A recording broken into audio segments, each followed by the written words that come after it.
जय माता की मित्रों, आज हम लोग बात करेंगे नक्षत्रों से होने वाले रोगों के विषय में कि कौन सा नक्षत्र गोचर में पीड़ित है और कौन सा रोग आपको हो गया या हो सकता है और उसके उपाय क्या है। तो चलिए शुरू करते हैं। एक नंबर का मतलब आप अश्विनी समझिएगा। अश्विनी से होने वाले रोग वायु विकार, अनिद्रा, मति भ्रम और बुखार, ये अश्विनी से होने वाले रोग है। दो नंबर पे आप भरणी समझिए। इसमें आलस्य,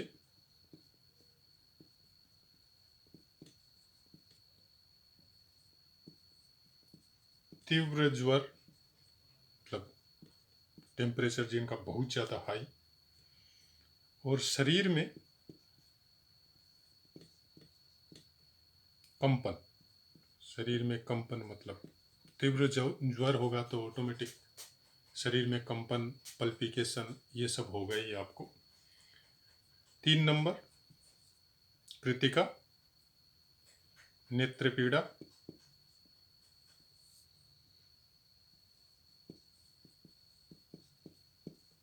अनिद्रा,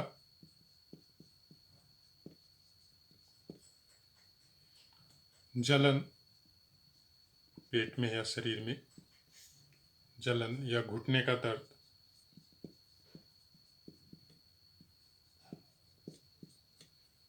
ये आपका कृतिका नक्षत्र 3 नंबर। फिर 4 नंबर पे आइए, रोहिणी। रोहिणी से ज्वर, सिर दर्द और घबराहट। घबराहट जैसे कई बार हो जाती है ना, कोई थोड़ी बहुत बीमारी हो, आपको उद्विग्नता हो जाती है कई चीज़ों की, मन में अजीब सी घबराहट चालू हो जाती है या हार्ट बीटिंग बढ़ जाती है, उस टाइप की घबराहट। फिर 5 नंबर पे आइए, मृगशिरा। मृगशिरा में नज़ला, जुकाम, खांसी, ताप, मलेरिया,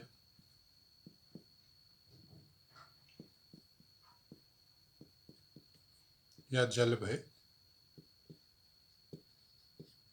या कोई भी तरह का फंगस से कनेक्टेड, जो भी बैक्टीरिया से कनेक्टेड जो बीमारी होती है वो सब। ये हो गया आपका मृगशिरा तक। तो ये सब बीमारियां इन नक्षत्रों से कनेक्टेड जब आपको होगी तो एक तो आपको ये देखना पड़ेगा कि कब होगी मतलब हमेशा नहीं होती है। ये सब बीमारियों के कारक है ये सब नक्षत्र। जैसे अश्विनी से ये हो सकता है, भरणी से ये, और आपका कृतिका से ये, रोहिणी से ये, और मृगशिरा से ये। वो तब होगा जब गोचर में वो नक्षत्र आपका पीड़ित होगा। सपोज आपका जन्म नक्षत्र अश्विनी है और गोचर में आप सप्तशलाका के माध्यम से देख लीजिए, या कोई पाप ग्रह उस नक्षत्र को वेद कर रहा है क्या, उसमें बैठा है क्या।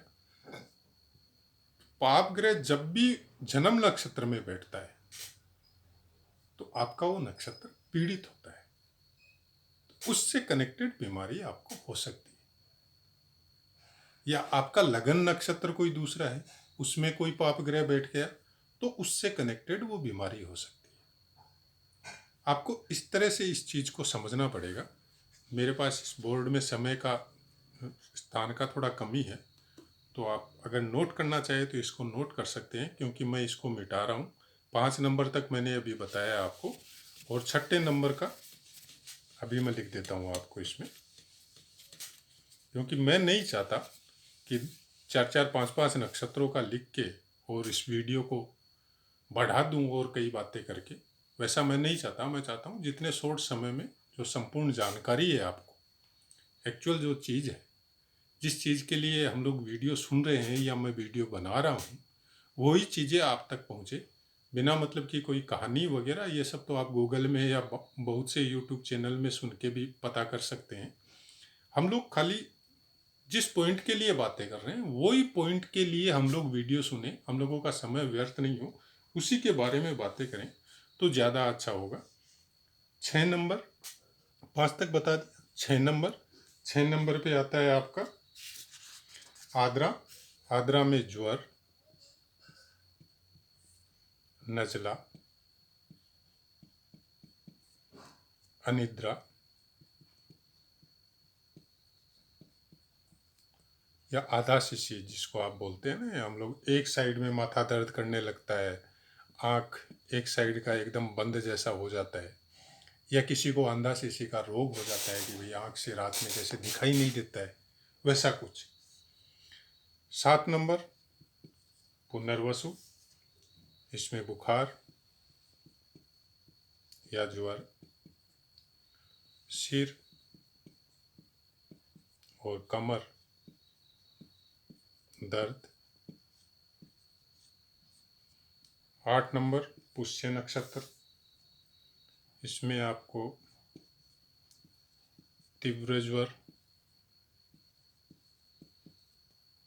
और दर्द शरीर में कहीं भी हो सकता है, कष्ट। 9 नंबर अश्लेषा,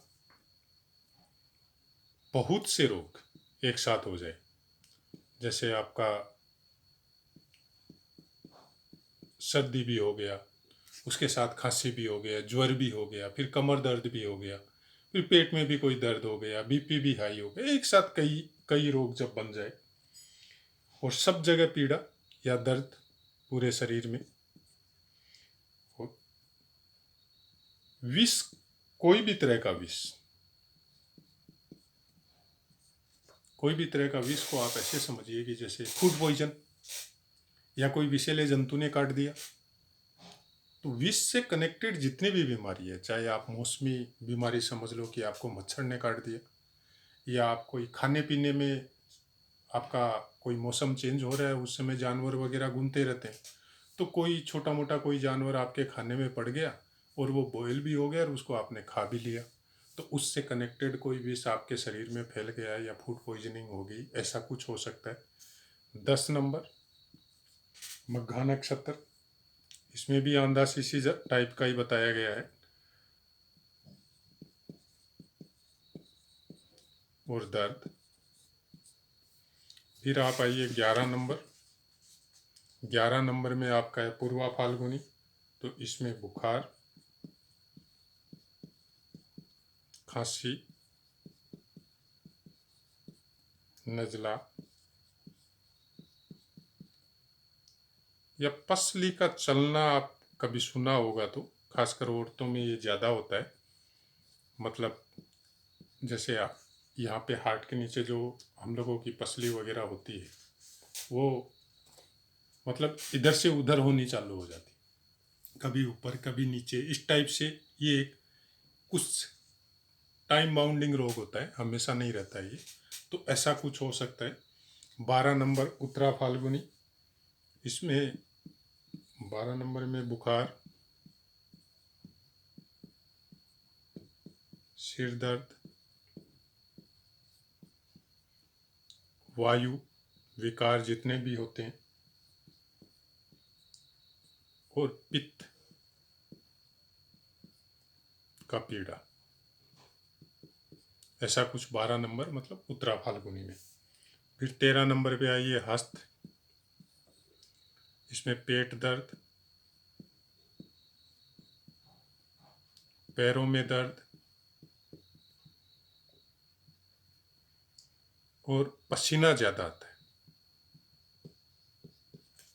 मतलब ये बीपी हाई का भी निशानी हो सकता है। तो 13 नंबर तक मैंने बताया आपको, हस्त नक्षत्र तक ये सब बीमारी जब आपका वो नक्षत्र पीड़ित होगा तब होने का चांस है। मैं फिर मिटा रहा हूँ, माफ़ी चाहता हूँ क्योंकि मेरे पास बोर्ड का साइज़ थोड़ा छोटा है।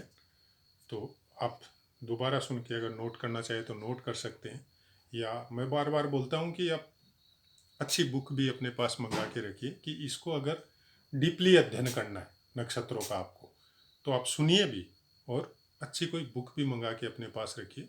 तो उससे क्या है, वो रिपीट एक्सरसाइज हो जाने से आपको वो थोड़ा याद भी रहेगा। तो चलिए 13 नंबर तक मैंने बता दिए, अभी 14 नंबर की बात करते हैं। 14 नंबर में आ गया चित्रा।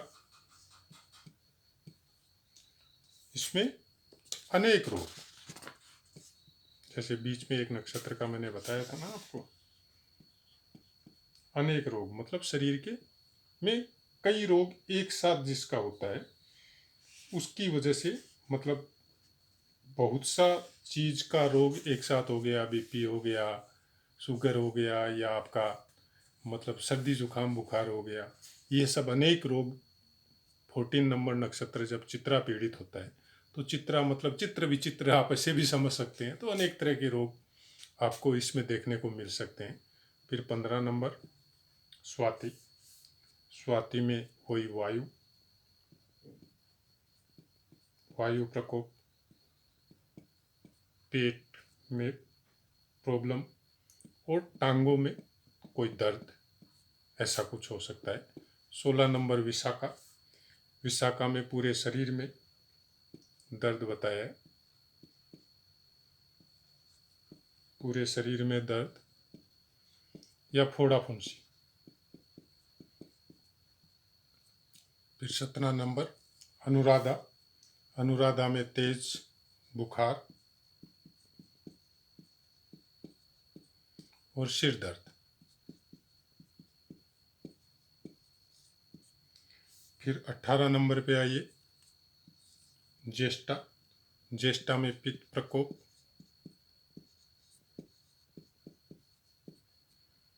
और व्याकुलता।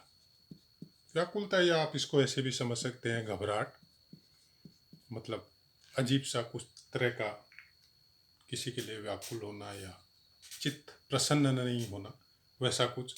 और 19 नंबर मूल। इसमें सन्निपात,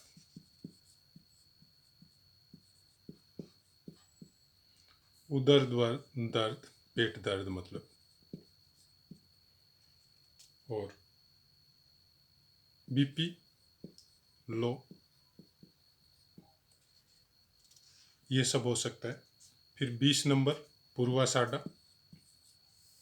20 नंबर में आए तो सिर दर्द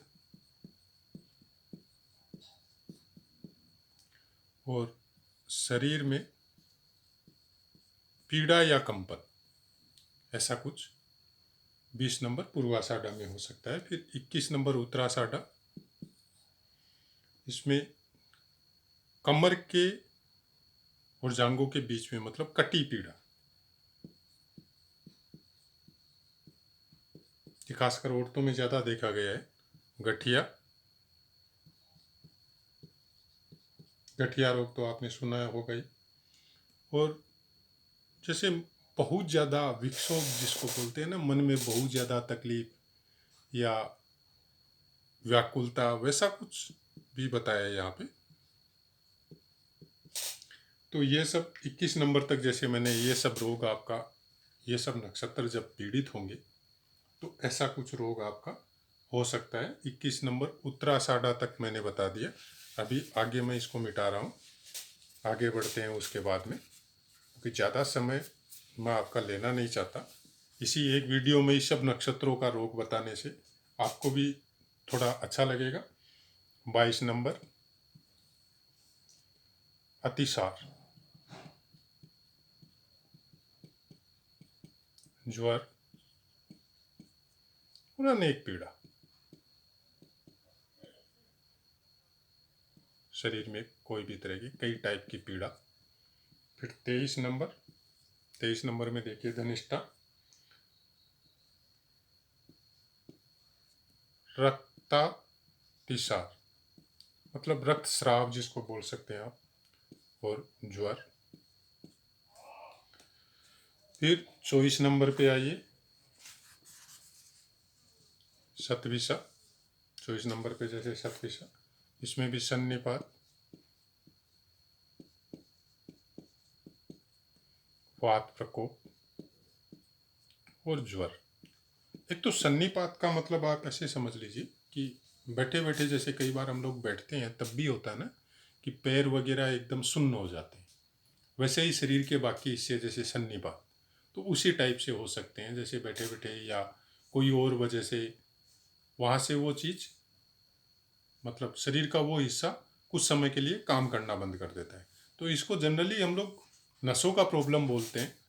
तो वैसा कुछ रोग, वो नक्षत्र जब पीड़ित होता है तो वैसा कुछ आपके साथ हो सकता है। अब 25 नंबर पूर्वा भाद्रपद,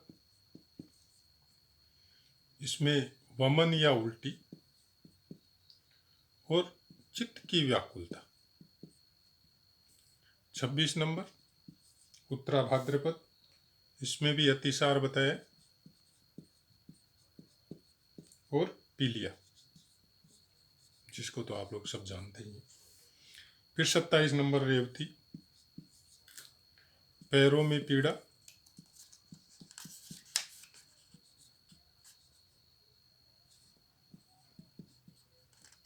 वायु प्रकोप,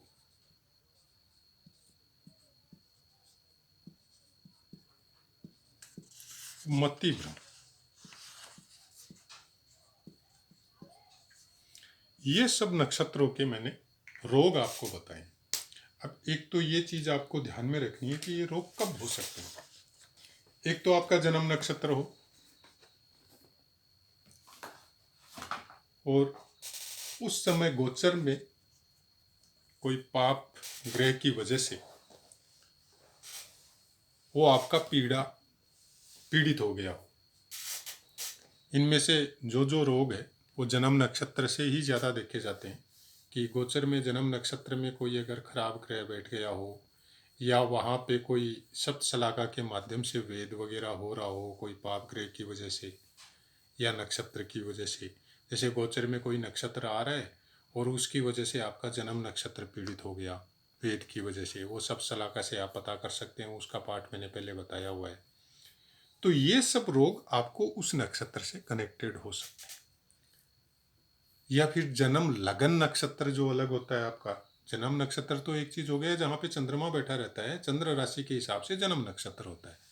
एक है लगन नक्षत्र, जैसे आपका मेष लगन में जन्म हुआ, लगन कुंडली अलग बनती है। वो कोई भी 12 जो राशियां हैं उनमें कोई भी लगन आपका हो सकता है, मेष वृष मिथुन कर्क सिंह कन्या तुला, कोई भी हो सकता हो आपका। तो उस समय भी एक नक्षत्र रहता है आपका लगन नक्षत्र, वो पीड़ित हो गया हो तब भी ऐसी बीमारियां देखने को मिल सकती है। तो ये सब बीमारियों का इलाज क्या है। इलाज के लिए मैंने पीछे पाठों में बताया आपको कि उनसे कनेक्टेड वृक्षों की जड़ अगर आप उस समय अपने पास रखते हैं तो उनसे बहुत अच्छा काम ये सब रोगों में आपको हो सकता है। उसके अलावा कोई ज़्यादा ही पीड़ित है और भी बहुत से दोष उस समय आ गए, बीमारी भी हो गई और भी बहुत से वेद वगैरह चल रहे हैं, तो फिर आपको उसके लिए कोई पूजा पाठ है या कोई मंत्र जाप है, कोई हवन वगैरह है वो नक्षत्रों से कनेक्टेड, या कौन सा ग्रह पीड़ा दे रहा है उससे कनेक्टेड कोई पूजा या जाप, तो वो सब आपको करवानी पड़ेगी। अब इसमें एक चीज़ देखना है लेकिन आपको कि छोटी मोटी पीड़ाएं तो देखिए आती रहती है, और जन्म नक्षत्र का वेद अवेद ये सब चलते रहता है नॉर्मल में। और नॉर्मल में हम लोगों को मौसम चेंज होता है या और कोई वजह से छोटी मोटी पीड़ा जैसे बुखार भी होती है, सर्दी जुकाम भी होती है, ये सब होती रहती है। लेकिन कई लंबी पीड़ा हो जाती है, कई बीमारी ऐसी हो जाती है जो लॉन्ग स्टे करती है। उसका कारण क्या होता है, उसमें आपको ये देखना पड़ेगा। गुरु, शनि और राहु केतु, ये 4 ग्रह ऐसे हैं जो एक ही नक्षत्र में या एक ही राशि पे बहुत समय स्टे करते हैं। तो अगर वो ग्रह, गुरु को छोड़ दीजिए, गुरु शुभ शुभ ग्रह है तो ये जनरली पीड़ा नहीं देता है। ये अगर वेद भी कर रहा है आपके नक्षत्र को और आपके नक्षत्र में बैठा हुआ भी है, तो ये चाहे कहीं का भी मालिक हो, आपकी जन्म कुंडली में कौन से भी भावों के मालिक हो, गुरु और शुक्र, ये आपको पीड़ा नहीं देंगे। आपको खाली जिनको क्रूर ग्रह बोला गया है, जैसे मंगल, सूर्य, शनि और राहु, ये ग्रह ही आपके जन्म नक्षत्र को या लगन नक्षत्र को पीड़ा पहुंचाएंगे। तो उसमें क्या है, सूर्य तो 1 महीने रहेगा, मंगल 2 महीने के आसपास रहेगा, 45 दिन 2 महीने के आसपास मंगल रहता है, तो ये भी ज़्यादा समय नहीं रहेगा। लेकिन शनि और राहु ये ज़्यादा समय रहेंगे, तो उसका आपको ध्यान रखना पड़ेगा। और उस समय उससे कनेक्टेड कोई वृक्ष की, कि जो भी आपका जन्म नक्षत्र है उससे कनेक्टेड वृक्ष की, वो जो मैंने बताया उसके हिसाब से अगर आप ला के जड़ी वगैरह आप अगर हाथ पे पहनते हैं तो आपको उसमें बहुत रिलीफ मिलेगी। तो जय माता की मित्रों, आशा करता हूँ आपको समझ में आया होगा। और अगर अच्छा लगे, आपको समझ में भी आए, आप चाहते हैं, जैसे मेरा भी मोटिव यही है कि बेसिक नॉलेज हम सबको हो, तो अगर अच्छा लगे तो अपने दोस्तों को भी शेयर कीजिएगा। जय माता की।